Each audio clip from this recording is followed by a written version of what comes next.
everybody, my name is Miranda and today I'm here to review episode 4 of Class. And this episode is interesting because I've kind of noticed that like they're breaking it down character by character. So like episode 2 was more Ram's focus, episode 3 was obviously Tonya's, and now episode 4 is April's. So I don't know if they'll like continue with this. It kind of seems like they won't because next episode is going to be like a continuation of April's kind of journey. So I just think it's cool that they kind of each give the characters their own episode to kind of showcase their individual like problems and struggles and also their strengths, because you get to see them deal with these problems and how some of these monsters that we see personally affect them and how they rise above it and deal with it in their own ways, and then also how they can come together as a team and deal with it. So this episode for April was all about her worsening condition with sharing her heart with the Shadow King, and it just doesn't sound good on paper, you know? So like obviously she's gonna start having some bigger effects, and I'm still not quite sure like what the time loop is, because like if you're thinking like each episode is a week, that would only be a month. But I feel like it feels a lot more than a month. It feels like a good maybe like month and a half, 2 months that have passed since the events of the first episode. It also happens to be that there are some problems in April's personal life that are happening as she's trying to struggle and deal with this. So we learned about her dad and everything that happened with him in episode 3, and now we actually get to see him because he wants to be back in April's life and make amends for what he has done, and she really wants absolutely no part of it, which I don't really blame her for, but because of that, the anger that she's feeling from the connection to the Shadow King is like affecting her and making her really like just crazy. I was a little confused about how exactly the connection works, because it seemed like when she was getting mad at her dad and like threatening to kill him, it was like it seemed that they would cut back to the Shadow King and he's like, the connection is loosening, she's fighting it. And then I'm like, how is she fighting it if she's just like doing what she really wouldn't do? I think it was interesting that like it seems like the connection can only bring out what she's feeling. Like it can't make her feel something she's not, but it could like really highlight and make stronger emotions she had. So obviously that's like hate for her dad, anger, and kind of wanting him to just disappear, and that came out in her wanting to fight him. I hope they explain it a bit better how the connection works, because it seemed like the Shadow King was almost more affected by April's emotions than she was by him, which I think makes sense because we've seen April's a very strong character, so obviously she would put up like a hell of a fight, you know, to try and not let him invade her and take her over. But the thing that freaked me out the most was when she and Ram were, you know, just doing their business, having fun, having some smoochy times, and all of a sudden like the Shadow King wanted, it was still weird to think, but like he started getting like wanting to have sex with someone, so then he just picked that lady, and then I'm still so confused. I was just sitting there and I was like, did this show just make me watch 2 Power Ranger of the Week monsters? Fuck, like what is happening? It was just so, and then when he was like, can we cuddle at the end? I was like, what is happening? So it definitely seems like as of now we have seen that April is very strong and she's a contender.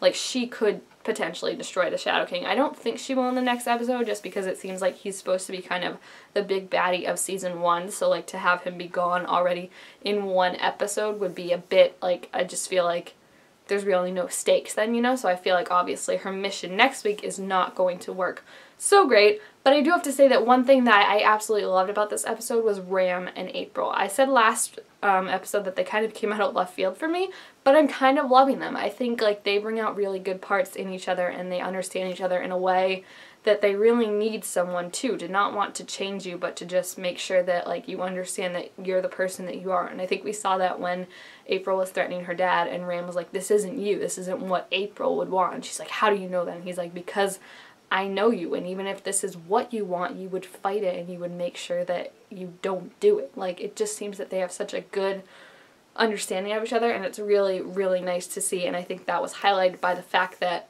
he jumped in and followed her to the Shadow King realm, because he has no idea what's going on. This is the guy that killed his old girlfriend and cut off his leg and kind of changed his entire life, and he without a second thought just went after her. And I think that was really nice. The ending of this episode was so intense. Like for me, I was just like, damn, when she was like, I'm going after him. I was like, what do you mean you're going after him? With what? Like, I think that was for me the best cliffhanger the show has had so far, like the best ending, because I was just like, it just happened so fast, and then she goes in, and then Ram is like, I'm going in after her, and like just dives in, and you're like, what the poop is happening? Like it was very intense for like the last 5 minutes of an episode. I think it was a perfect ending. I have to say I felt kind of bad for Ram in this episode when April's mom was like interrogating him, because like he was being so polite and so like not a douche, and she's just treating him like she's April's dad, you know, like he was not worth April's time. So I feel bad for that. Like this was the first episode, like I've liked her mom so far, but in this one she was kind of annoying me. So I was like,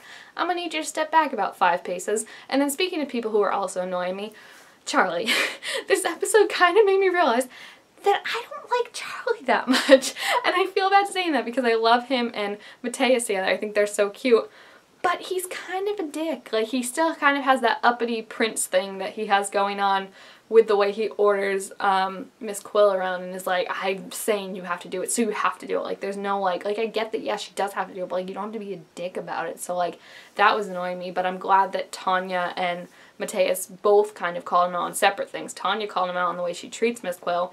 Tonya called him out on the way he treats Miss Quill, which I love because that's what was really bugging me, and I think it was especially important for Tonya to do it because her race is built on people being enslaved by other people, so obviously she's going to have a huge issue with the way he treats Miss Quill, and I think she was right, and she's saying like, won't kindness go a longer way, because you do think like what happens when she gets that out, like if she gets it out, then she's going to be mad at you, she's not going to want to help you at all. So I think her calling him out was really great, but then also him trying to be like, don't tell me what to do, you don't know what she's done, and then Tonya being like, excuse me, like you don't get to be uppity with me. I think that's what Charlie needs to realize, is like he's a prince with no people, so like who are you really controlling? Like he needs to learn to be less of a spoiled brat sometimes, I think. And then Mateus also called him out on the fact that he still has the Cabinet of Souls and lied about not having that and that it was empty.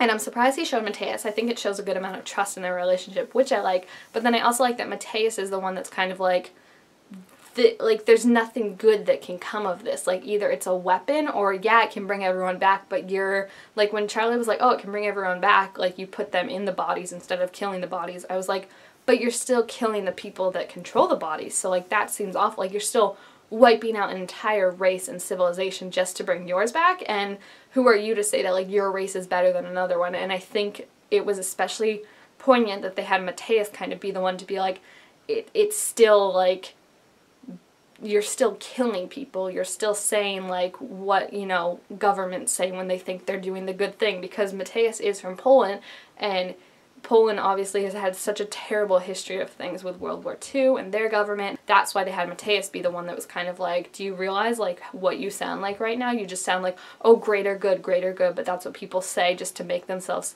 feel better at night. And when he was kind of calling Charlie out, being like, you want to be the hero, but why would a hero kill all the civilization, and who are you to say you're a hero? You know, like people don't really like say, oh, I'm a hero. Like it kind of just like your actions say it, not your words. So I think it was very good that we had these two people call him out, because I'm sitting there like, Charlie. The more he acted, the more I was like, yeah, I don't really like you that much. So we'll see where that goes now that they've kind of been separated, because the group has been together for this, but now, like I said, April and Ram are in the Shadow Realm, and Mateus, Tonya, and Charlie are going to be trying to get them back, I'm sure. But there's also strife between that, because Tanya's mad at Charlie, and Mateus is kind of not on the same page with Charlie with this. And then we also have these flower petals that are invading. I'm interested to see what's going to happen with that, because R.I.P. squirrels, that was like horrifying. So it's very interesting. I liked how it was subtle, how the petals would like come in and you didn't even like realize fully what was happening.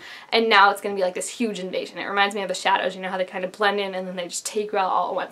So I'm really excited to see what happens in the next episode, and if you've seen this episode, please feel free to leave your thoughts about it, and also make sure you give this video a thumbs up if you enjoyed it, and subscribe to my channel down below to be told to make all sorts of new videos, and I'll see you guys next time. Bye!